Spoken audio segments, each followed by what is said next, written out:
100% ng handa ang Commission on Elections para sa Hatol ng Bayan 2025 sa Lunes. Nagpaalala naman ang COMELEC sa mga kandidato dahil hanggang bukas na lamang ang pangangampanya. Si Luisa Erispe sa Cellphone ng Balita, live. Angelique, tapos na ang pagdi-deliver ng mga balota at tapos na rin ang final testing at sealing ng mga automated counting machines sa buong bansa. Kaya naman ang Commission on Elections, 100% handa na para sa Hatol ng Bayan 2025. All systems go na ang Commission on Elections para sa gagawing botohan sa Lunes.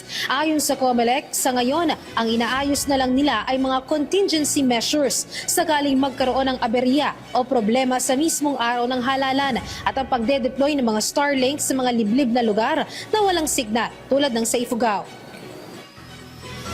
Handa po ang COMELEC. Siyempre, lagi sa isang operation, sa isang ganito, meron biglang pumapasok na problema, issue. Ang importante, intact yung aming contingency measures, intact yung aming operation plan sa kung ano ang gagawin ng komisyon pagka mga ganito. Sakali naman anyang magkaroon ng kalamidad dahil nga kamakailan ay nagdulot ng pagbaha ang low pressure area sa Mindanao, hindi nila hahayaang maantala ang halalan dahil ang nais nila walang failure of elections at walang kahit anong postponement ng botohan sa buong bansa.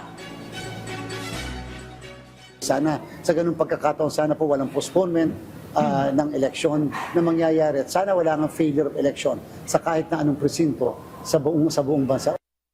Bukas na lang naman ang panahon ng kampanyahan kaya may paalala ang COMELEC sa mga kandidato. Kung maaari, ngayon pa lang, tanggalin na ang mga posters na nagkalat sa kalsada.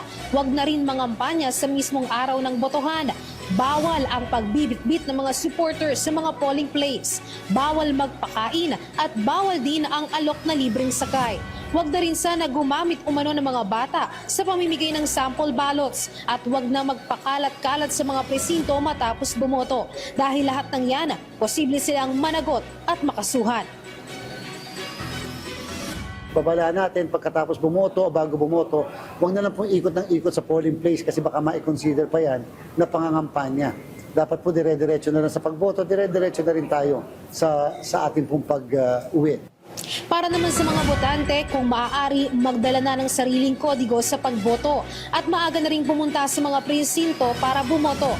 Mula alas 5 hanggang alas 7 ng umaga bukas, ipatutupad o sa Lunes, ipatutupad na ang early voting hours para sa mga nakatatanda, PWD at buntis. Ang botohan naman ay mula alas 7 ng umaga hanggang alas 7 ng gabi. Huwag na po natin habulin yung eksaktong alas 7. Although naintindihan natin yung iba, maaaring may mga inaasikaso pa kaya hindi kaagad sila nakakaboto na maaga. Pero mas maaga po, mas maganda.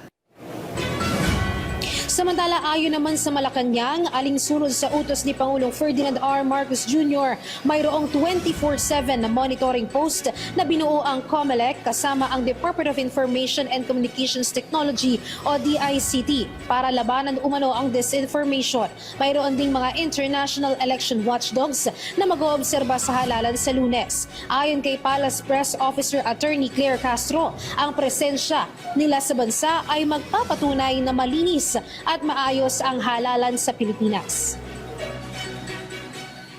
Para sa hangaring malinis at tapat na halalan, nagsama-sama ang lahat ng election watchdogs mula sa mga pribadong organisasyon, simbahan, kabataan at iba pang sektor.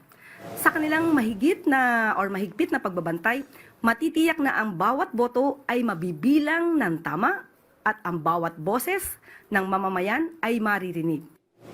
Angelique, bukod dito sa mga paalala sa mga botante at sa mga kandidato para sa mismong araw ng halalan sa Lunes, may paalala din ng COMELEC para naman sa araw ng Linggo na simula na ang pagpapatupad ng liquor ban at bawal na rin ang sabong.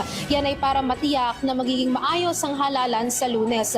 Samantala, nakatutok din naman sila sa mga posibleng kaso ng vote buying dahil aminado sila na pagpatak ng Sabado, Linggo at Lunes ay talamak ang mga susubok na maging sangkot sa vote buying. Kaya naman kausap na nila ang mga bangko, pati na rin ang mga e-wallet applications para nga matutukan ang mga iba't ibang uri ng posibleng kaso ng vote buying. Angelique. Okay, maraming salamat sa iyo, Luisa Erispe.